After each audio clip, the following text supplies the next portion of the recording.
आज world sleep day है, लेकिन स्लीपिंग का कोई डे होता है? स्लीपिंग तो नाइट में होती है, पर 2008 से शुरुआत हुआ वर्ल्ड स्लीप डे मनाने का। वर्ल्ड स्लीप डे इसलिए मनाया गया 2008 से जो शुरुआत हुई, क्योंकि हेल्दी बॉडी के लिए हेल्दी स्लीपिंग बहुत ज़रूरी होता है। और साथ ही साथ अगर आपको नींद ना आए, आप स्लीपिंग पिल्स ले तो वो भी काफ़ी हानिकारक होती है आपकी बॉडी के लिए। तो इसी मुद्दे पे आज हम बात करेंगे डॉक्टर सोनिया ददाल से, जो एक कंसल्टेंट पल्मोनोलॉजिस्ट हैं और स्लीप स्पेशलिस्ट हैं। Welcome to our show ma'am. Thank you, my pleasure. Ma'am, इस बार का वर्ल्ड स्लीप डे का थीम है restful sleep, easy breathing and healthy body. Ma'am, आपके हिसाब से स्लीपिंग कितना इम्पॉर्टेंट है? जैसे बॉडी के लिए खाना इम्पोर्टेंट है, जैसे बॉडी के लिए हवा इम्पोर्टेंट है, वैसे स्लीप इम्पोर्टेंट है। स्लीप मनुष्य को हेल्दी रखती है और उसका वेल बीइंग का एक बहुत इम्पॉर्टेंट भाग है।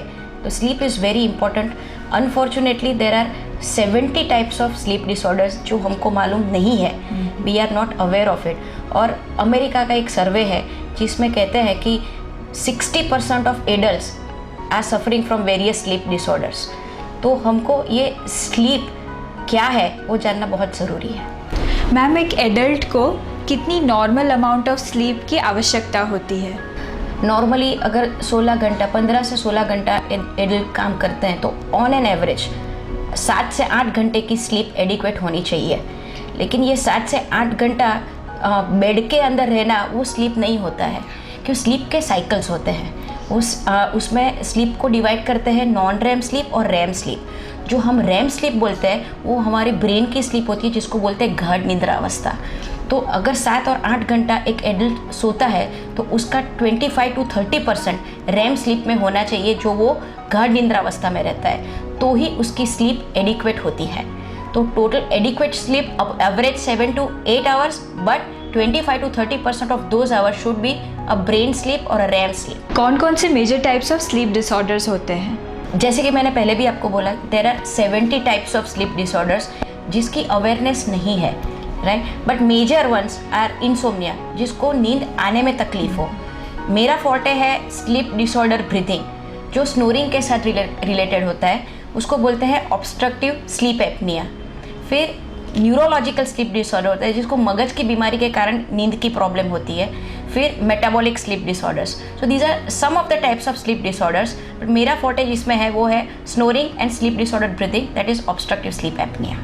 मैम, आजकल देखा गया है कि चिल्ड्रन भी खराटे मारते हैं, तो खराटे मारना कितना डेंजरस होता है एंड खराटे कैसे हमें आते हैं? देखिए, पहले तो ये कहना चाहूँगी कि खर्राटे सभी लोग करते हैं, तो सभी खर्राटे डेंजरस नहीं है।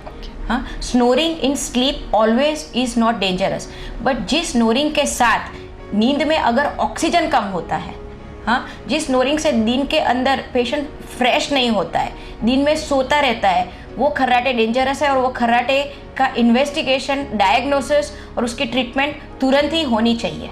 जब हम सोते हैं, हाँ, तो हम सर के बल पीलो के ऊपर सोते हैं, तो हमारी जो टंग है, जो जीभ है, वो थोड़ी पीछे जाती है। हाँ, और फिर जैसे जैसे हम स्लीप में जाते हैं, क्योंकि तुरंत ही हम गाढ़ निद्रावस्था में नहीं जाते हैं, तो जैसे जैसे स्लीप में जाते हैं तो हमारा शरीर रिलैक्स करना शुरू हो जाता है। तो स्नायु, जो मसल्स होते हैं, वो रिलैक्स करते हैं। जैसे बोलते हैं कि गले के अंदर स्वर पेटी होती है, सांस की नली जहाँ से शुरू होती है, वो जो श्वास की नली जहाँ से शुरू होती है, वहाँ से हवा बाहर के अंदर फेफड़ों में जाती है। तो जैसे मसल रिलैक्स होते हैं, फैट और टंग दोनों उसको प्रेस करते हैं, स्वर पेटी को। और जब उसको प्रेस करते हैं, एक टाइम ऐसा आता है जब वो स्वर पेटी बिल्कुल बंद हो जाती है, कुछ सेकंड्स के लिए। तो बाहर की हवा अंदर जा नहीं सकती है। आदमी पूरा सोया हुआ है, उसको पता नहीं चल रहा है कि क्या हो रहा है, तो वो मुंह खोल के हवा लेने की कोशिश करता है। फिर भी अगर जब हवा नहीं जाती है तो वो जोर से आवाज़ करता है हवा को खींचने के लिए, और वो जो आवाज़ है उसको खर्राटे बोलते हैं। लेकिन वो प्रक्रिया के दरमियान ऑक्सीजन शरीर में कम हो जाता है। वो सेकंड्स के लिए ही होता है, लेकिन उसको हम बोलते हैं ऑब्स्ट्रक्टिव स्लीप एपनिया। ऑब्स्ट्रक्शन माने कि सांस की नली में ऑब्स्ट्रक्शन हुआ, नींद में हुआ और एयर फ्लो बिल्कुल बंद हो गया, जिसकी वजह से ऑक्सीजन कम हुआ। स्लीप डिसऑर्डर्स के क्या कॉजेज होते हैं? Well, as I told you कि 70 टाइप्स ऑफ स्लीप डिसऑर्डर्स होते हैं, लेकिन इफ़ वी जनरलाइज तो स्ट्रेस कैन कॉज इंसोम्निया, जो नींद नहीं आती है। फिर एक्सटेंसिव एल्कोहल इंटेक, जो लोग नींद नहीं आती उसकी वजह से गोलियां नींद की बहुत लेते हैं, हाँ, उसके वजह से भी स्लीप डिसऑर्डर होते हैं। तो that can be one of the cause. Sleep apnoea के कारण होते हैं मोटापा, जिसका बॉडी मास इंडेक्स बहुत हाई है, जिसका वेट बहुत ज़्यादा है, उसको गले के आसपास चर्बी बहुत होती है, तो that can cause sleep apnoea.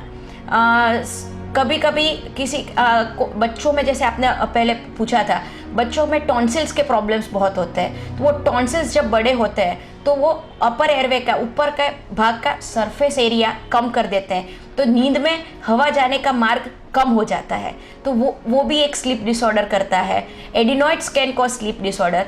कभी कभी हमारे मुंह का जो बंधारण होता है वो उसमें सरफेस एरिया कम होता है, जिसको हम बोलते हैं क्रेनियोफेशियल एबनॉर्मलिटीज़, उससे भी स्लीप डिसऑर्डर्स होते हैं। स्लीप डिसऑर्डर से कैसे बचा जाए और आप बरोडियंस को क्या मैसेज देंगे आज वर्ल्ड स्लीप डे पे? आपका जो स्लीप और वेक साइकिल है, हाँ, वो आप ठीक रखिए। उसका मीनिंग ये है कि एक ही टाइम रखिए जो आप बेड में जाते हो, एक ही टाइम उठने का रखिए, so you maintain your sleep wake cycle. दूसरी चीज़ है, कोई भी एल्कोहल कंजम्पशन लेट नाइट मत कीजिए।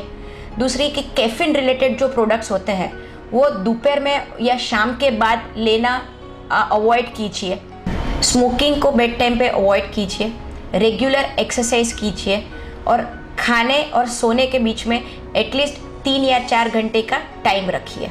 तो ये हुए useful tips for a goods and healthy sleep. If आपके अराउंड कोई भी है जो एक्सटेंसिव स्नोरिंग करता है, दिन के दरमियान वो बोलता है कि मुझे रात को अच्छी तरह से नींद नहीं आई है, सुबह में उठ के बोलता है कि सर भारी है, या उसको बैठे बैठे नींद आ जाती है, बैठे बैठे खर्राटे मारता है, तो ऐसे लोगों को तुरंत ही डॉक्टर के पास जाना चाहिए, क्योंकि वो खर्राटे नींद के लिए वो डेंजरस है।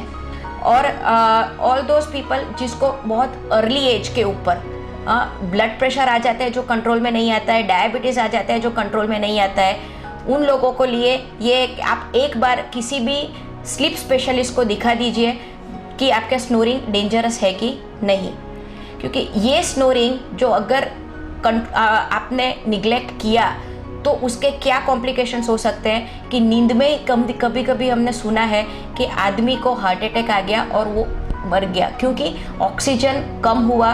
तो ऑक्सीजन हार्ट की खुराक होती है, तो उसकी वजह से अगर हार्ट को ही ऑक्सीजन नहीं मिला ठीक से तो आदमी नींद में उसको अटैक आ सकता है या कुछ भी हो सकता है। ब्रेन को अगर अच्छी तरह से ऑक्सीजन नहीं मिलता है तो लकवा मार सकता है, और डायबिटीज़ अनकंट्रोल रहता है, ब्लड प्रेशर अनकंट्रोल रहता है। तो all those patients who are suffering from snoring related this problems should consult a sleep specialist immediately. आज हमने बात की डॉक्टर सोनिया दलाल से, जो एक कंसल्टेंट पल्मोनोलॉजिस्ट है और एक स्लीप स्पेशलिस्ट है।